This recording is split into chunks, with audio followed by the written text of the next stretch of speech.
Hello everyone, this is Sonia Saini, your SS teacher, and today we are going to study our chapter 7 in Civics class 8, and the chapter name is Understanding Marginalization. In this chapter we will discuss about marginalization. What is marginalization and how does it happen and how does marginalization affects our life? So these are so many questions which we will discuss in this chapter. So let's start our chapter and let's see what are the topics we will discuss in this chapter.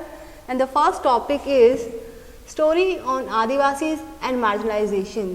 तो जो हमारा first topic है इसमें हम discuss करेंगे एक fictitious story है जो हमें दी हुई है ताकि आप अच्छे से समझ सकें कि जो आदिवासी हैं वो कैसे मार्जिनलाइजेशन उनको कहा जाता है और वो कैसे सफ़र कर रहे होते हैं just because of this people are Adivasi. And the next topic is who are Adivasi. और जो हमारा चैप्टर स्टार्ट होता है वो यहाँ से स्टार्ट होता है. तो चैप्टर में जो कॉन्सेप्ट है, जो वर्ड है आदिवासी, ये हम यहाँ समझेंगे कि आदिवासी कौन होते हैं, ये लोग कहाँ रहते हैं, इनका कल्चर क्या होता है, इनकी ड्रेसिंग सेंस, इनकी लाइफस्टाइल्स, ये सब हम यहाँ डिस्कस करेंगे. और साथ में हम ये भी जानेंगे कि कैसे ये जो आदिवासी हैं हमारी कंट्री के किन स्टेट्स में पाई जाती हैं. नेक्स्ट टॉपिक है आदिवासीज एंड स्टीरियोटाइपिंग. इसमें ये जो वर्ड है स्टीरियोटाइपिंग, इसका मीनिंग होता है प्री डिफाइंड नोशन. मीन्स पहले से किसी पर्टिकुलर ग्रुप के लिए आपने अपने माइंड में परसेप्शन बना लिया है कि ये पीपल ऐसे ही होते हैं. तो अब हमने ये जो स्टीरियोटाइपिंग है हमारी, ये बनी हुई है आदिवासीज को लेकर, तो इसको डिटेल में डिस्कस करेंगे. नेक्स्ट टॉपिक है आदिवासीज एंड डेवलपमेंट. तो ये जो आदिवासीज होते हैं ये नॉर्मली रहते थे पहले फॉरेस्ट में. तो फॉरेस्ट में जब ये रहते थे तो ओल्ड हिस्ट्री जब हम बात करते हैं, हिस्ट्री पढ़ते हैं, तो वहाँ आपने देखा है कि जो रूलर होते थे उनके जो बड़े बड़े एम्पायर्स हैं, किंगडम्स हैं, वो डिपेंड रहते थे फॉरेस्ट में. तो इस तरह से हम कह सकते हैं कि जो आदिवासी हैं हमारे जो डेवलपमेंट हुई है हमारी कंट्री में हिस्ट्री से लेकर अब मॉडर्न हिस्ट्री में, आगे जब हम 8th क्लास में पढ़ेंगे तो ये जो डेवलपमेंट किस पे डिपेंड रही थी, फॉरेस्ट पे. नेक्स्ट है माइनॉरिटीज़ एंड मार्जिनलाइजेशन. इसमें हम देखेंगे माइनॉरिटीज़ कौन होते हैं, कौन कैटेगरी के पीपल हैं जो माइनॉरिटीज़ में आते हैं और वो कैसे मार्जिनलाइज्ड होते हैं सोसाइटी से. नेक्स्ट टॉपिक है that is Muslims and marginalisation. इसमें हम देखेंगे कि हमारी कंट्री में जो मार्जिनलाइज्ड पीपल हैं, बहुत तरह की कास्ट हैं, बहुत तरह के रिलीजन के पीपल हैं जो मार्जिनलाइज्ड हैं, लेकिन यहाँ पे स्पेशली मुस्लिम्स लिखा हुआ है. इट मीन्स जो सबसे large number of marginalised people है वो मुस्लिम है, जो सबसे लार्ज कैटेगरी है वो मुस्लिम है, इसीलिए इनका रिलेशन और स्पेशली इनको डिस्कस करेंगे चैप्टर में. और लास्ट में रहेगा हमारा conclusion of this chapter. So let's start the chapter. तो चैप्टर के स्टार्टिंग में आपकी बुक में एक क्वेश्चन से ही आपकी चैप्टर की स्टार्टिंग होती है. What does it mean to be socially marginalized. कि सोशली मार्जिनलाइज्ड क्या होता है. इससे पहले हम डिस्कस करेंगे कि मार्जिनलाइज्ड क्या होता है. मार्जिनलाइज्ड मीन्स किसी चीज़ को, ये मेन स्ट्रीम है, ठीक है, यहाँ पे पूरी सोसाइटी के लोग रह रहे हैं, सपोज यहाँ से हटा करके किसी को बिल्कुल अलग कर देना. सपोज मेन स्ट्रीम से किसी ग्रुप ऑफ पीपल को आप इस मेन सोसाइटी से अलग कर रहे हो, इट मीन्स आप उन्हें मार्जिनलाइज कर रहे हो. That is the literal meaning of marginalization. अब बात करते हैं हम सोशली मार्जिनलाइज्ड की. To be marginalized is to be forced to occupy the sides or fringes and does not be at the center of the things. Marginalized होने का मतलब है कि वो चीज़ें जो सेंटर में हैं आपको वहाँ स्पेस नहीं मिल रहा, आपको फोर्सफुली यहाँ से अलग किया जा रहा है. This is something that some of you have probably experienced in the classroom or playground.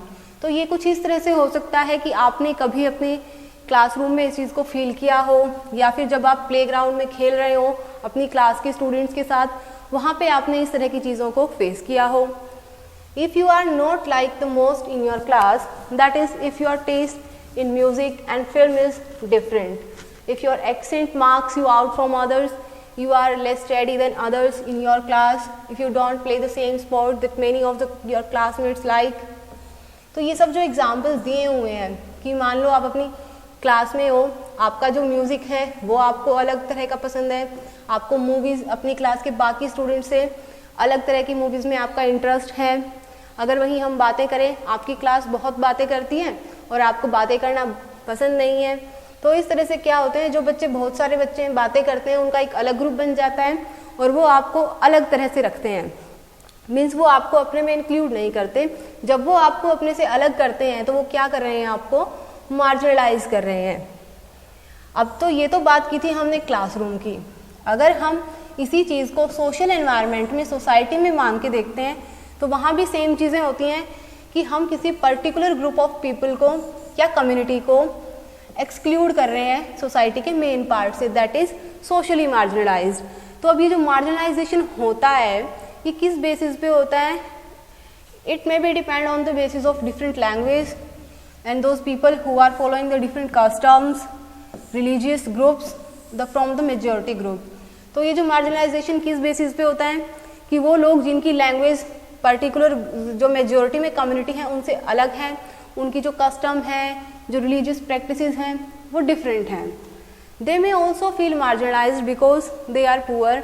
और मार्जिनलाइज्ड होने का कई बार मार्जिनलाइजेशन किस बेसिस पे भी किया जाता है कि जो लोग सोसाइटी में पुअर हैं या जिनका लो सोशल स्टेटस है उनको भी लेस इम्पोर्टेंस तरीके से देखा जाता है और उनको सोसाइटी से पर्टिकुलर जो रिसोर्सेज हैं वहाँ एक्सेस करने से, अपॉर्चुनिटी से उनको प्रोवाइड नहीं की जाती, उनके राइट्स उनको नहीं मिलते, तो इन सब चीज़ों से उनको एक्सक्लूड कर दिया जाता है। तो अब ये जो डिफरेंसेस आ रहे हैं कि हम एक पर्टिकुलर सोसाइटी से एक पर्टिकुलर ग्रुप को रिमूव कर रहे हैं, उनको सोसाइटी का पार्ट नहीं मान रहे हैं, बिल्कुल अलग कर दिया है उनको सोसाइटी से, वो मार्जिनलाइजेशन हो गया। अब ये किन बेसिस पे हो सकते हैं, कौन कौन से फैक्टर अफेक्ट करते हैं? एंड दीज फैक्टर आर कि उसके पास कितनी प्रॉपर्टी है, लैंड, वो कितना रिच है, इट मीन्स वेल्दी, कितने एजुकेटेड हैं, पॉलिटिकल पावरफुल हैं, ठीक है। तो इसमें जो फैक्टर्स रहेंगे हमारे economic, social, cultural and political factors, जो पर्टिकुलर ये सब मिलकर डिफाइन करते हैं कि एक ग्रुप को मार्जिनलाइज्ड फील कराते हैं इन चीज़ों के बेसिस पे। तो अभी आपके चैप्टर के स्टार्टिंग में एक स्टोरी दी हुई है, उस स्टोरी को देखते हैं हम। इस स्टोरी में है आदिवासीज एंड मार्जिनलाइजेशन। तो जैसे कि आप स्क्रीन पे देख रहे हो, यहाँ पे आपको दिखाई दे रहा है एक आदिवासी फैमिली है दिल्ली में, वो टीवी देख रहे हैं और टीवी में चल रही है रिपब्लिक डे की परेड चल रही है। तो यहाँ पे वो अपने ग्रैंडफादर के साथ बैठ के दोनों बच्चे टीवी देख रहे होते हैं। तो टीवी में दिखाया जाता है कि जब आदिवासी की जो फ्लोट आती है वो देखते हैं, तो दूसरा बच्चा पूछता है कि दादू ये हमेशा आदिवासी को डांस करते हुए ही क्यों दिखाते हैं, क्योंकि ये जो फैमिली होती है ये खुद आदिवासी फैमिली होती है। तो जब इसके दादाजी हैं, ये दादू कहते हैं इनको, the life of Adivasi were rich and most people don't know about this. तो इसके दादू कहते हैं कि ऐसा कुछ नहीं है कि जो आदिवासी की लाइफ है वो हमेशा डांसिंग से ही पहचानी जाती है, इनकी लाइफ बहुत रिच थी, प्रॉस्परस थी, ये लोग ज़्यादा कुछ नहीं जानते हैं। तो साइड में जो दूसरा बच्चा होता है ये बताता है yes they don't know anything else about us, हाँ ये बिल्कुल भी नहीं जानते हैं हमारे बारे में। फिर जो दादू हैं ये बच्चों को बताते हैं कि जब मैं तुम्हारी एज का था तो हम उड़ीसा में रहते थे, वहाँ पे हमारे फॉरेस्ट में हमारी खुद की लैंड होती थी, हम बहुत रिच और हैप्पी लाइफ स्पेंड कर रहे थे। फिर वो बताते हैं कि कैसे अचानक से हमारे फॉरेस्ट को ऑफिशियल फॉरेस्ट डिक्लेयर कर दिया गया, वहाँ पे कॉन्ट्रैक्टर्स आ गए, उन्होंने ट्रीज़ को कट करना स्टार्ट कर दिया। जब हमने लैंड को छोड़ने से मना कर दिया तो हमारे साथ बैड बिहेव हुआ। तो ये सब चीज़ें उनके साथ हो रही थी। तो दादू थे ये अपने जो दोनों बच्चे थे इनके साथ इनको बता रहे थे।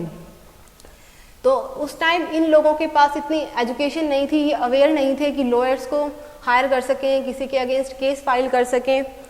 फिर ये जो दूसरी किड है ये क्वेश्चन पूछती है, then how did you survive Dadu. फिर ये अपने दादू से क्वेश्चन पूछती हैं कि आपने अपने आप को कैसे सर्वाइव किया, आपने अपने आप को कैसे बचाया।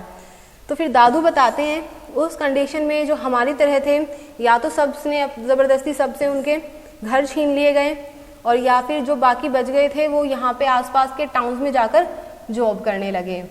फिर अचानक से दादू बताते हैं कि वहाँ पे हमारे फॉरेस्ट में अचानक से लोगों को बरगलाया जाने लगा। उन्हें कहा कि ये कंपनी वाले यहाँ आ गए थे क्योंकि हमारी लैंड में जो आयरन ओर है वो उन्हें मिल रहा था, तो वो यहाँ पे माइनिंग करना चाहते थे। माइनिंग मीन्स जो मिनरल्स हैं वो ज़मीन के नीचे उन्हें एक्सट्रैक्ट करना चाहते थे। उस कंडीशन में क्या हुआ, कुछ लोगों ने अपनी लैंड को सेल कर दिया, जिन्होंने सेल नहीं किया उनको फोर्सफुली उस लैंड से खाली करा दिया गया। फिर आगे बताते हैं दादू कि जिन्होंने लैंड को बेच दिया ठीक है, नहीं तो बाकियों ने फोर्सफुली उनसे उनकी ज़मीनों को छीन लिया गया। तब बताते हैं दादू बताते हैं कि ऐसे ही हमारी लैंड भी थी जो 30 एकड़ थी, हमने कॉन्ट्रैक्टर्स को बेच दी, लेकिन हम बदले में हमें बहुत कम अमाउंट मिली। तब फिर जब हम सिटीज़ की तरफ आए, हमने यहाँ सर्वाइव करना स्टार्ट किया, तो वो जो अमाउंट मिली थी वो कुछ ही टाइम चली, उसके बाद जो हमारी लाइफ थी वो काफ़ी डिफ़िकल्ट रही। फिर उसके बाद जब बताते हैं, ये दादू कहते हैं बच्चों जब तुम्हारे फादर की जॉब लगी थी दिल्ली में, तब हम यहाँ दिल्ली आ गए, तब जा कर के हमारी जो लाइफ है थोड़ी ठीक हुई थी, इसीलिए हमने आपको स्टार्टिंग में स्कूल भी नहीं भेजा था। तो ये जो दोनों बच्चे होते हैं ये काफ़ी डिस्कशन करते हैं आपस में। तो ये जो दूसरा बच्चा है ये कहता है हाँ मैंने देखा है कि हमारी जो लैंग्वेज है ना, संथाली लैंग्वेज है जो हम घर में बोलते हैं, इसकी वजह से हमें क्लास में सबसे अलग बिहेव किया जाता है, क्योंकि हम हिंदी नहीं बोल सकते थे अच्छे से। तो अब ये जो दूसरी बच्ची होती है ये कहती है लेकिन अब हमारे बहुत से फ्रेंड भी बन गए हैं, क्योंकि अब हम इंग्लिश अच्छे से बोल लेते हैं।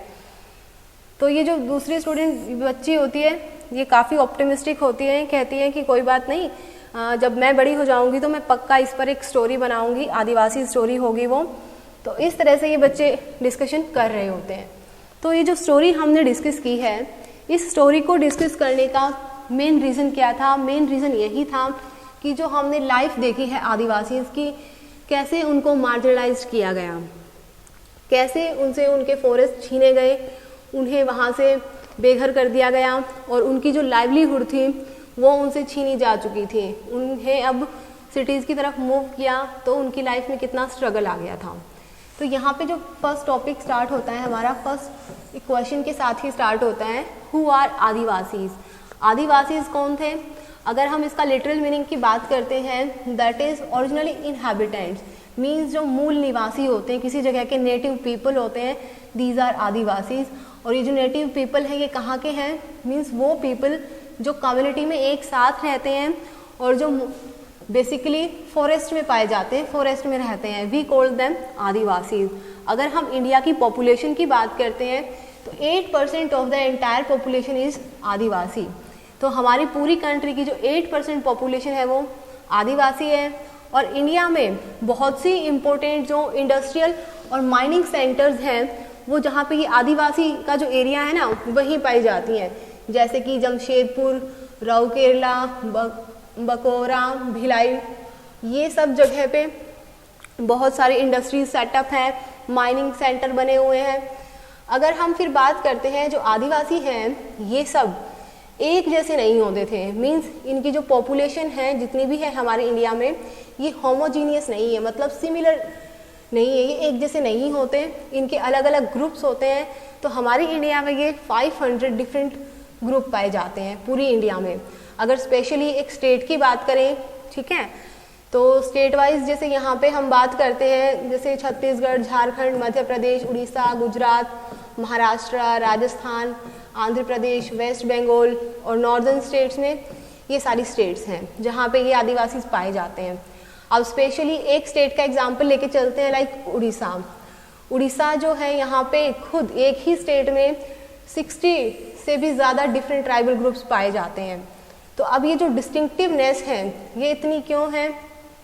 ये बिल्कुल अलग अलग है, ठीक है, इनकी जो लैंग्वेज है वो अलग होती है, इनका कल्चर अलग होता है, बट इतने डिस्टिंक्टिवनेस होने के बावजूद भी इनमें जो हायरार्की है ना, मतलब जैसे हम बात करते हैं हिस्ट्री में जो हायरार्की थी कास्ट सिस्टम को लेकर के, upper caste, Brahmins, lower caste, rich, poor, Adivasis, चाहे इनके कस्टम या ट्रेडिशन कैसे भी रहे हो, ये कितनी ही पुरानी लाइफस्टाइल को फॉलो करते हो, लेकिन इनके सोसाइटी में, इनकी कम्युनिटी में कभी भी रिच, पुअर, अपर, लोअर कास्ट ऐसा कुछ नहीं होता था। ये सबको एक जैसे इक्वली ट्रीट करते थे। अब नेक्स्ट पैराग्राफ में हम देखते हैं, Adivasis practice a range of tribal religion that are different from Islam, Hinduism and Christianity. जो आदिवासीज थे इनके अपने डिफरेंट रिलीजन होते थे, ठीक है, जो उस टाइम हमारी कंट्री में रिलीजन थे इस्लाम, हिंदुइज्म और क्रिश्चियनिटी के अलावा। लेकिन ये जो वर्शिप करते थे ये अपने एंसेस्टर्स की वर्शिप करते थे, village nature spirit.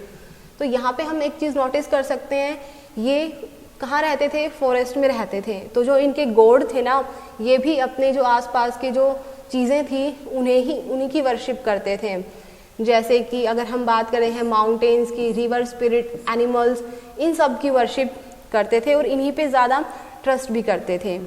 Adivasis have always been influenced by the different surrounding religions like Shakta, Buddhist, Vaishnav, Bhakti and Christianity. हालांकि ये अपने ही रिलीजन को सपोर्ट फेवर करते थे, उन्हीं की वर्शिप करते थे, लेकिन ये दूसरे रिलीजन से भी इन्फ्लुएंस थे, जैसे कि शक्ता, Buddhist, Vaishnav, Bhakti and Christianity. Simultaneously, Adivasis religion themselves have influenced dominant group of empire and around them. तो धीरे धीरे जो रिलीजन्स एम्पायर्स थे वो बनते गए। अब नेक्स्ट पेज पे देखते हैं, एग्जाम्पल के लिए देखते हैं, जैसे Jagannath cult of Orissa, Shakti and tantric tradition in Bengal and Assam. तो इन्होंने जो प्रैक्टिसेस देखी थी वो कौन कौन सी थी कि उड़ीसा में जगन्नाथ भगवान जी की पूजा करनी स्टार्ट कर दी इन्होंने, शक्ति और तांत्रिक ट्रेडिशन होता है जो ब्लैक मैजिक होते हैं, वो इन्होंने प्रैक्टिस करना स्टार्ट कर दिया। और कुछ आदिवासीज थे, जो कुछ नंबर ऑफ आदिवासीज थे जो क्रिश्चियनिटी में कन्वर्ट हो गए, उनसे इन्फ्लुएंस हो गए। तो इस तरह से बहुत से जो आदिवासीज हैं उनकी भी लैंग्वेज अलग अलग होती थी, ठीक है, लेकिन ये संस्कृत में बहुत कम चीज़ें पाई जाती हैं अगर हम इनकी बातें करते हैं। और अगर हम सर्च करते हैं तो आज मैगजीन्स जो है हमें इंटरनेट और ई जीन्स मतलब इलेक्ट्रॉनिक मैगजीन्स में हम इनके बारे में बहुत कुछ डाटा मिलेगा हमें जो पब्लिश्ड फॉर्म में है। नेक्स्ट टॉपिक है that is Adivasis and stereotyping. Stereotyping means pre defined notions about something. किसी भी चीज़ को लेकर के हमारे जो पहले से ही परसेप्शन बने हुए हैं कि जैसे कि पर्टिकुलर ग्रुप है ये तो ऐसा ही है। जस्ट लाइक आदिवासीज के बारे में हमने जितना भी सुना है, टीवी में जितना भी देखा है, ठीक है, अपनी फैमिली मेम्बर से, अपने फ्रेंड से, अपने टीचर से, या आप बुक्स में भी देखते हो। तो जैसे देखो यहाँ पे इमेजेस में इनको नाचते गाते हुए दिखाया हुआ है और इनकी जो ड्रेस है वो, ये सब चीज़ें क्या बताती हैं कि ये आदिवासी हैं। अब आते हैं टॉपिक पे। In India we usually showcase Adivasi community in a particular way. तो हमारे इंडिया में क्या करते हैं, हम एक ही तरीके से मान लेते हैं कि सभी आदिवासी इस तरह से ही दिखते होंगे। इनफैक्ट जब हमारे स्कूल में कोई फंक्शन होता है, कोई ऑफिशियल इवेंट्स, बुक्स या मूवीज़ की बातें करते हैं, तो वहाँ पे भी इनको इसी तरह से पोर्ट्रे किया जाता है, मतलब शो किया जाता है इनकी पर्टिकुलर कलरफुल कॉस्ट्यूम्स को लेकर के, इनके डांसिंग स्टाइल्स को लेकर के। लेकिन इसके अलावा besides this we seem to know very little about the realities of their life. लेकिन जब हम बात करते हैं ना कि रियलिटी में हम इनके लाइफ के बारे में कितना जानते हैं, तो हम इनकी लाइफ के बारे में बिल्कुल बहुत कम जानते हैं। This often wrongly leads to the people believing that they are exotic, primitive and backward. जब हम इनके बारे में जानते ही नहीं हैं, जानते ही बहुत कम है, तो लोग जो अपना बिलीफ बना लेते हैं इन लोगों के बारे में, थिंकिंग बना लेते हैं, परसेप्शन बना लेते हैं, तो वो भी गलत होता है कि लोग मानते हैं ये प्रिमिटिव है, मीन्स ओल्ड जो कन्वेंशनल मेथड है इनके, ये उसी को फॉलो करना चाहते हैं, ये चेंज नहीं होना चाहते, और इनको बैकवर्ड भी माना जाता है। Adivasis are blamed for their lack of advancement as they are believe to be restraint to change or new ideas. और हमेशा एक चीज़ नोटिस की होगी आपने कि जब भी आप कहीं देखोगे तो बुक्स या मैगजीन में आपको यही मिलेगा कि आदिवासीज़ को इसी तरह से रिप्रेजेंट किया जाता है, इनके डांसिंग से, इनकी ड्रेसिंग सेंस से। तो ये चीज़ें क्या बताती हैं, ये बताती हैं कि जो आदिवासी है ना, ये खुद को चेंज नहीं करना चाहते और ये न्यू आइडियाज़ को अडॉप्ट करने से खुद को रोकते हैं। अब डिस्कस करते हैं हमारा next topic, Adivasis and development. तो हिस्ट्री में जैसे हमने डिस्कस किया कि जो फॉरेस्ट होते हैं, जो एम्पायर्स हैं, जो किंगडम हैं बड़े बड़े, जो सेटल्ड सिविलाइजेशन है इंडिया में, जो भी रूलर्स थे, राजा महाराजाज थे, वो किस पे डिपेंड रहते थे, फॉरेस्ट एरियाज़ पे डिपेंड रहते थे। क्यों रहते थे, क्योंकि वहाँ पे जो मेटल ओर्स हैं like iron, gold, copper, silver, coal, diamond, invaluable timber, most medicinal herbs, animal products, ये सारी चीज़ें हमें फॉरेस्ट से मिल रही होती थी। अब जब हम इसमें ऐड करते हैं continuation of the life dependent heavily on the forest. तो ये सब चीज़ें क्या बताती हैं कि जब हम हिस्ट्री के पॉइंट ऑफ व्यू से देखते हैं तो हिस्ट्री में भी जो राजा महाराजाज थे वो अपने एरिया के डेवलपमेंट के लिए, अपने पर्टिकुलर एम्पायर को रन करने के लिए फॉरेस्ट पे डिपेंड रहते थे, क्योंकि फॉरेस्ट से हमें इतनी सारी वैल्यूएबल मिनरल्स, मेटल्स मिल रहे होते हैं, प्रोडक्ट्स मिल रही होती हैं, मेडिसिन मिलती हैं। तो ये सब किस को शो करती हैं, ये दिखाती हैं कि इस पर्टिकुलर जो डेवलपमेंट होती है वो उसी एरिया पर डिपेंड रहती है। And help the many India's rivers and as becoming the clear now, और जिसकी वजह से crucial to the availability and quality of our, इसको नेक्स्ट पेज से कंटिन्यू करेंगे, एयर एंड वाटर। तो जो फॉरेस्ट हैं इन्हीं की वजह से हमारे पास जो एयर है, वाटर है, वो क्लीन और प्योरीफाइड फॉर्म में अवेलेबल होता है। Forest cover the major part of our country till the 19th century, और 19th सेंचुरी तक जो हमारी कंट्री का बड़ा हिस्सा था वो फॉरेस्ट से कवर था। और जो आदिवासी हैं, अगर हम इनकी बात करते हैं तो इनको फॉरेस्ट के बारे में डीप नॉलेज थी, क्योंकि वही रहते थे, तो जहाँ पे जो रहेगा उसके पास पूरी नॉलेज होगी। This mean that they were not ruled by the large states and empire.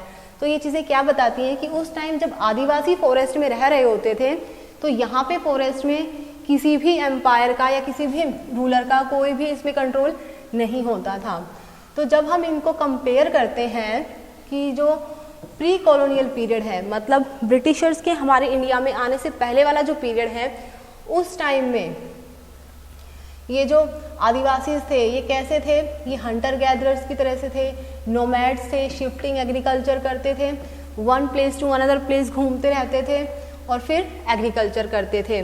लेकिन जब हम आज देखते हैं, इनको आज कंपेयर करते हैं तो कैसे दिखाई देते हैं, ये मार्जिनल है और पावरलेस कम्युनिटी है। अगर हम प्रेजेंटली 2020 की भी बात करते हैं तो हम इनको देखते हैं कि हमारी सोसाइटी में इनको बिल्कुल सबसे अलग कर दिया जाता है, क्योंकि इनकी लैंग्वेज अलग है, इनके तौर तरीके अलग हैं और इनको एक पावरलेस कम्युनिटी की तरह शो किया जाता है। Although these remain past 200 years, Adivasi have been increasingly forced through the economic changes, forest policies, political force applied by the state and private industries. तो ये आदिवासी वहाँ से फॉरेस्ट से कैसे निकाला गया, इनको जितने भी चेंजेस आए, या तो उस एरिया में फ्लड आ गई, इसकी वजह से इनको आना पड़ा, या फिर जो गवर्नमेंट ने या पॉलिटिकल ने जो भी न्यू पॉलिसी इंट्रोड्यूस की उस पर्टिकुलर स्टेट ने, या कोई इंडस्ट्री सेटअप हुई तो इसकी वजह से इन्हें वहाँ से माइग्रेट कर दिया गया। और जब ये दूसरी सिटीज़ में गए तो वहाँ पे इन्हें जो जॉब मिली फैक्ट्रीज़ में, कंस्ट्रक्शन साइट्स में, इंडस्ट्रीज़ में और डोमेस्टिक वर्कर में। नेक्स्ट पेज पे देखते हैं अब इनकी प्रॉब्लम्स क्या थी। ये जो आदिवासी थे ये क्या प्रॉब्लम फेस कर रहे थे। Forest land have been cleared for timber and to get let for agriculture and industry. तो जो इनकी लैंड थी फॉरेस्ट की उसको साफ कर दिया गया वहाँ से टिम्बर निकालने के लिए, ठीक है, एग्रीकल्चर पर्पस और इंडस्ट्री सेटअप करने के लिए इनके फॉरेस्ट एरियाज़ को क्लीन कर दिया गया। Adivasi also lived in the areas that are rich in minerals. तो जहाँ जिस एरिया में आदिवासी रह रहे थे वो एरियाज मिनरल्स में भी रिच थे और नेचुरल रिसोर्सेज भी वहाँ बहुत अच्छे थे। तो इसीलिए क्या किया, वहाँ पे लोगों ने, जो भी गवर्नमेंट थी या जो भी पावरफुल बॉडीज़ थी, माइनिंग के लिए, लार्ज इंडस्ट्रीज प्रोजेक्ट सेटअप करने के लिए इन्होंने, पावरफुल पीपल्स ने क्या किया, इनको वहाँ से निकाल दिया, उनकी लैंड्स को टेक ओवर कर लिया और इन्हें वहाँ से निकाल दिया। अब जो इनकी लैंड को ये टेक ओवर कर रहे थे वो कैसे कर रहे थे, या तो फोर्सफुली कर रहे थे और कोई लीगल प्रोसीजर भी फॉलो नहीं कर रहे थे। तो अगर हम फिगर देखते हैं एक्चुअली कितने परसेंट पीपल डिस्प्लेस हुए हैं इससे, तो more than 50% of persons displaced due to the mining and mines projects are tribal. तो 50% से ज़्यादा जितने भी पीपल हैं वो डिस्प्लेस्ड हैं हमारी कंट्री में, जिनकी हम बात करते हैं, वो किस वजह से हुए हैं, या तो वहाँ पे उनकी ज़मीन पर माइनिंग का काम हुआ है या वहाँ पे कोई प्रोजेक्ट सेटअप कर दिया गया है। एक ऑर्गेनाइजेशन है जो आदिवासी के साथ काम कर रही है, उनकी एक सर्वे की रिपोर्ट है, उस रिपोर्ट के अकॉर्डिंग हम बातें करते हैं तो 79% of the persons displaced from the state.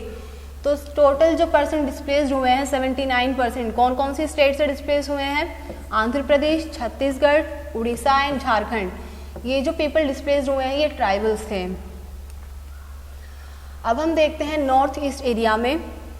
जहाँ पे जो लैंड्स हैं, यहाँ पे माउंटेन्स रहते हैं, जहाँ पे फॉरेस्ट को क्लीन कर दिया गया है और उस एरिया को मिलिट्राइज कर दिया गया है, मीन्स मिलिट्री पर्पज़ के लिए वहाँ पे फोर्सेस को तैनात कर दिया गया है सिक्योरिटी पर्पज़ के लिए। अब इंडिया में 104 नेशनल पार्क्स हैं। इंडिया में 104 नेशनल पार्क्स हैं और जो 40,501 स्क्वायर किलोमीटर के एरिया को कवर करते हैं एंड 543 वाइल्ड लाइफ सेंचुरीज़ हैं जो 1,18,918 स्क्वायर किलोमीटर तक फैली हुई हैं। तो इस तरह से ये क्या कर रहे हैं, इन्होंने जो ट्राइबल्स के एरियाज़ थे उनको कवर कर लिया और उनको वहाँ से एविक्ट कर दिया, निकाल दिया। अब जो भी कोई ट्राइबल्स है वहाँ पे जाने की कोशिश करता है तो ये उसको एनक्रोचर्स कहते हैं, मीन्स घुसपैठ कहते हैं कि यहाँ पे ज़बरदस्ती आ रहे हैं। Losing their land and access to the forest means that tribals lose their main source of livelihood and food. अब जब उन्होंने अपनी ज़मीन को खो दिया है, फॉरेस्ट में वो जा नहीं पा रहे हैं, तो क्या हो गया, जो उनकी अर्निंग थी जिससे वो खाना खाते थे, जो उनकी मेन सोर्स था लाइवलीहुड का, वो चला गया उनसे। तो अब धीरे धीरे क्या हुआ, having gradually lost access to their traditional homelands many adivasi have migrated to the cities in search of work. अब जब उन्होंने अपनी जो ट्रेडिशनल होमलैंड की जो लैंड थी, जो एरिया थे, उसको लॉस कर दिया, उनसे छीन लिए गए, तो अब वो काम जॉब की सर्च में कहाँ जाने लगे, वो सिटीज़ में जाने लगे। They are employed for very low wages in local industries और एट बिल्डिंग और कंस्ट्रक्शन साइट। और जब वो सिटीज़ में गए तो उन्हें वहाँ पे क्या जॉब मिली, जो भी लोकल इंडस्ट्रीज़ में थी या फिर जहाँ पे कोई भी बिल्डिंग बन रही है, कंस्ट्रक्शन साइट है, उनको वहाँ पे बहुत ही कम वेजेस में जॉब पे रखा गया।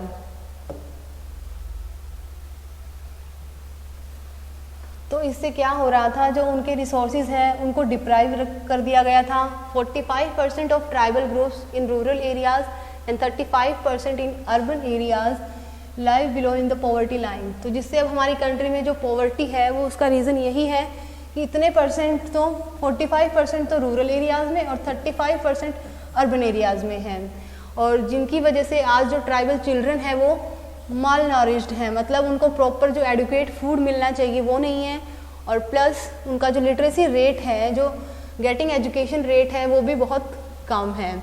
जब आदिवासी डिस्प्लेस्ड होते हैं अपनी लैंड से तो उनके पास कोई और सोर्स ऑफ इनकम नहीं रहा। तो इसी में जो गोविंदा मरण है, इन्होंने क्या कहा है, they took our farming land, they left some houses, they took the cremation ground, temple, well, pond, how will we survive. ये कहते हैं कि हमसे हमारा सब कुछ छीन लिया गया है, जहाँ पे हम खेती कर रहे थे वो ज़मीन छीन ली, हमसे हमारा घर छीन लिया और उन्होंने हमारे ग्राउंड, टेम्पल, वेल, पॉन्ड छीन लिए, तो अब हम कैसे सर्वाइव करेंगे। तो इस तरह की कुछ आर्ग्यूमेंट्स थी, कुछ प्रोक्लेम्स हुए थे उस टाइम में। तो ये सब चीज़ें क्या शो करती हैं, ये चीज़ें शो करती हैं कि जो डिस्प्लेसमेंट होता था, ये लोगों को एक जगह से दूसरी जगह जाना पड़ता था, अपनी बेसिक जगह छोड़ करके, काफ़ी पेनफुल और वॉयलेंट होता था। अब डिस्कस करते हैं हमारा next topic, minorities and marginalisation. Minorities और मार्जिनलाइजेशन, इस टॉपिक में हम डिस्कस करेंगे जो कॉन्स्टिट्यूशन है वो कैसे सेफ गार्ड प्रोवाइड कराता है to the religious and linguistic minorities को, क्योंकि जो हमारे कॉन्स्टिट्यूशन में हमें कुछ फंडामेंटल राइट्स भी मिले हुए हैं जो कहते हैं कि सभी को इक्वल अपॉर्चुनिटी है, सभी को इक्वल ट्रीट किया जाएगा। तो अब यहाँ पे एक क्वेश्चन अराइज होता है, why do you think these minority groups have been provided these safeguards. आप ऐसा क्यों सोचते हो कि जो माइनॉरिटी ग्रुप हैं इनको ये सेफ गार्ड्स प्रोवाइड किए जाने चाहिए। क्योंकि फर्स्ट ऑफ ऑल सबसे पहले हम जानेंगे माइनॉरिटी क्या होती है। माइनॉरिटी वो कम्युनिटी होती है जो न्यूमेरिकली वैल्यू में स्मॉल होते हैं as compared to the rest of the population. Means जैसे टोटल पॉपुलेशन है हमारी 100%, इसमें से 5% पीपल है या 2% है, ये किस में आएंगे, ये आएंगे माइनॉरिटीज़ में, और जो बाकी की जो रेस्ट ऑफ द परसेंटेज 100 में से बच गई वो आएगी मेजॉरिटी ग्रुप में।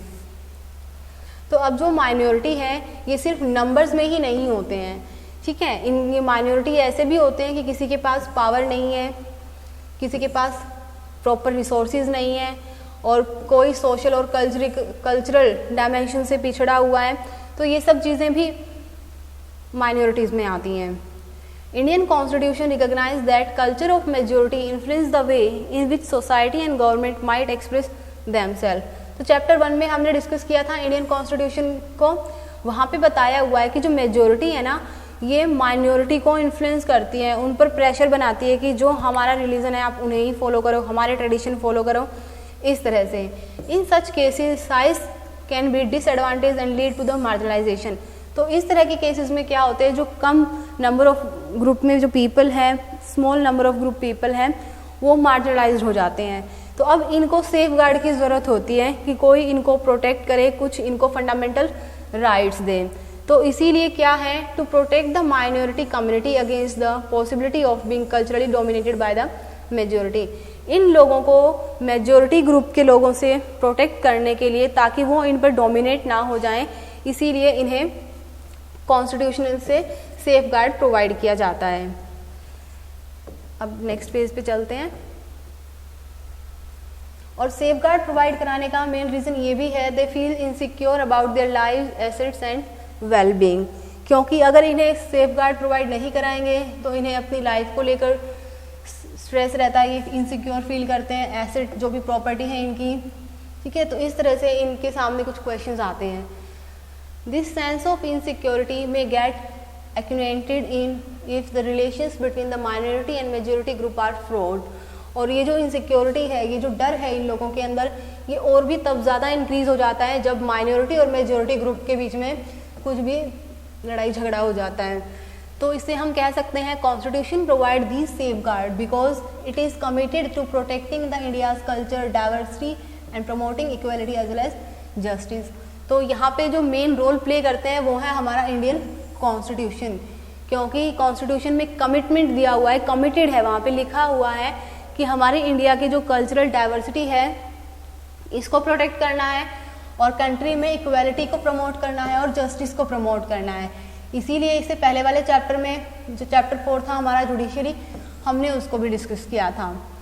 अब है next topic Muslims and marginalisation. तो इसमें हम डिस्कस करेंगे, एक सेंसस का सर्वे है हमारे पास, 2011 में एक सर्वे हुआ. इस सर्वे में जो मुस्लिम्स हैं, टोटल हमारी कंट्री में जो पॉपुलेशन है उसमें से 14.2% ऑफ पॉपुलेशन इंडिया की मुस्लिम है and are considered to be marginalized community in India because in comparison to the other communities they have been deprived of the benefit of socio-economic development. तो हमारी country में जो सर्वे हुआ था 2011 में, उसमें मुस्लिम्स की इतनी परसेंटेज आई थी टोटल ऑफ, अगर 100% से निकालते हैं कंट्री की, और इन्हें मार्जिनलाइज्ड कम्युनिटी कहा जाता है इंडिया में. क्यों कहा जाता है? क्योंकि ये ही एक ऐसी कम्युनिटी है जो डिप्राइव्ड है, मतलब वंचित है, जो मतलब इनको मिल नहीं रहे हैं जो भी हमारे सोशल इकोनॉमिक डेवलपमेंट में होने चाहिए, मतलब सोशली सोशल स्टेटस से रिलेटेड, इकोनॉमिक मीन्स इनकी इनकम से related. Data in this 3 tables below derived from different sources. तो आपकी बुक में इस तरह से कुछ टेबल्स दी हुई हैं, वो अलग अलग सोर्सेज से ली गई हैं. तो यहाँ पे आप इनकी परसेंटेज रीड कर सकते हो, ठीक है, ये आपको अपने आप करना है. This is very easy, you can do it. तो मुस्लिम्स कम्युनिटी विद रिगार्ड, तो ये सिचुएशंस किस बेसिस पे दिखाए हुए हैं, जब आप रीड करोगे आपको पता चलेगा कि बेसिक एमिनिटीज़ मीन्स फैसिलिटीज़ किस तरह की मिल रही हैं उनको, लिटरेसी रेट क्या है, गेटिंग एजुकेशन कैसे मिल रही है उनको, पब्लिक एम्प्लॉयमेंट, जॉब अपॉर्चुनिटी कितनी है उनके पास, जो उनके सोशल और इकोनॉमिक स्टेटस को डिफाइन करता है. तो जब आप ये टेबल रीड करोगे तब आपको समझ में आएगा, recognising that Muslim in India were lagging behind in the terms of various development indicators. तो जब भी ये जो इंडिकेटर्स आए हैं हमारे पास, लिटरेसी रेट, पब्लिक एम्प्लॉयमेंट, मुस्लिम, यहाँ पे पता चलता है कि जो मुस्लिम्स हैं ना इंडिया में वो बहुत लैग कर रहे हैं, पीछे हैं. तो गवर्नमेंट ने इसके लिए 2005 में एक हाई लेवल की कमेटी सेटअप की और इस कमेटी को चेयर किया था जस्टिस राजेंद्र सच्चर ने. तो जो सच्चर की कम्युनिटी थी, इन्होंने इसमें एग्जामिन किया सोशल, इकोनॉमिक और education status of the Muslim community. तो रिपोर्ट में इन्होंने डिस्कस किया कि जो मार्जिनलाइज्ड कम्युनिटी है ना, उनके बारे में थोड़ा इन्होंने डिटेल में बता दिया. इन्होंने बताया, it suggest that on a range of social, economic and educational indicators situation of Muslim community is comparable to that of other marginalized like scheduled caste and tribes. तो इन्होंने कहा कि जो मुस्लिम्स कम्युनिटी है हमारी कंट्री में, इनकी situations भी वैसी ही हैं जैसे कि हमारी कंट्री में जो शेड्यूल्ड कास्ट हैं और जो ट्राइब्स हैं। फॉर एग्जांपल, एक एग्जांपल दिया हुआ है जिससे आपको समझ में आ जाएगा और भी अच्छे से, कि एक रिपोर्ट तैयार की थी इन्होंने कि जिन बच्चों की एज 7 to 16 ईयर ओल्ड है, कि जो मुस्लिम स्टूडेंट हैं वो इस एज कैटेगरी में बहुत कम हैं जो स्कूल में जा रहे होते हैं। ठीक है, तो इससे इन्होंने आइडिया लगाया, जो सर्वे रिपोर्ट तैयार हुई थी इनकी, कि कितने बच्चे हैं जिनको एजुकेशन मिल रही है। Economic and socially marginalization experienced by Muslim has their own dimension as well. तो जो मुस्लिम्स हैं इनको भी इकोनॉमिक और सोशली मार्जिनलाइज्ड जो बिहेव होता है मार्जिनलाइजेशन के साथ, वो फील करना पड़ता है, क्योंकि ये माइनॉरिटीज़ हैं या फिर इनको भी दूसरे मेन स्ट्रीम से अलग रखा जाता है, क्योंकि जो इनके ड्रेसिंग सेंस है वो अलग होती है, इनकी जो रिलीजियस प्रैक्टिस है वो डिफरेंट है। तो इसमें हम देख सकते हैं मुस्लिम्स में wear burqa, sport a long beard रख सकते हैं, फेस पहन सकते हैं, सिर पे कैप होती है वो पहन सकते हैं। वेज आइडेंटिफाई द मुस्लिम्स, तो ये कुछ वे बन गए हैं जिससे आप दूर से ही देख के आइडेंटिफाई कर लेते हो कि दैट पर्सन इज मुस्लिम और not. Because of this they tend to identify the differently and some people think that they are not like the rest of us. तो ये जो चीज़ें हैं जिसे हमने चैप्टर में स्टार्टिंग से डिस्कस कर रहे हैं, समझने की कोशिश कर रहे हैं कि वो लोग जो पूरे रेस्ट ऑफ द ग्रुप से बिलोंग नहीं करते हैं, उनसे अलग दिख रहे हैं, तो वो क्या हो जाते हैं, मार्जिनलाइज। तो मुस्लिम्स भी ऐसे ही थे, हमारी पूरी कंट्री से बिल्कुल अलग दिख रहे हैं। इनकी जो ये बुर्का पहनते हैं, फेज पहनते हैं, तो ये सब चीज़ें इनको दूसरों से अलग बनाती हैं, जिसकी वजह से the social marginalisation of the Muslim in some instances has led to them migrating from the places where they have lived। तो अब मार्जिनलाइजेशन का कुछ प्रोसेस ऐसा हुआ कि मुस्लिम्स को भी माइग्रेट होना पड़ा जिस जगह पर से रह रहे थे वहाँ से। तो इसको क्या कहते हैं, घेटोसाइजेशन। नेक्स्ट पैराग्राफ में आते हैं। In the above section of this chapter we see how in the case of Muslim community there is a link between economic and social marginalization. तो अभी हमने चैप्टर में डिस्कस किया कि जो मुस्लिम कम्युनिटी है कि कैसे कनेक्ट है सोशली और इकोनॉमिक, जब मार्जिनलाइजेशन होता है लोगों के साथ, लोगों को मेन स्ट्रीम से अलग रखा जाता है। तो इसी चैप्टर में हमने डिस्कस किया था आदिवासी के बारे में भी, और the experience of all this group point out to fact that marginalisation is a complex phenomenon requiring a variety of strategy, measures and safeguard to readdress the situation. तो ये जितनी भी हमने आज इस चैप्टर में स्टोरी डिस्कस की हैं, जितने भी ग्रुप्स के बारे में डिस्कस किया है, तो ये क्या बताते हैं, ये बताते हैं कि गवर्नमेंट को कुछ ऐसी स्ट्रेटजी यूज़ करनी चाहिए, मेजर स्टेप्स लेने चाहिए, सेफ गार्ड प्रोवाइड करना चाहिए कि जो मार्जिनलाइजेशन है इसे कम किया जा सके। अब हम डिस्कस करते हैं हमारा last topic, that is conclusion. We have tried to understand that what it means to be marginalized community.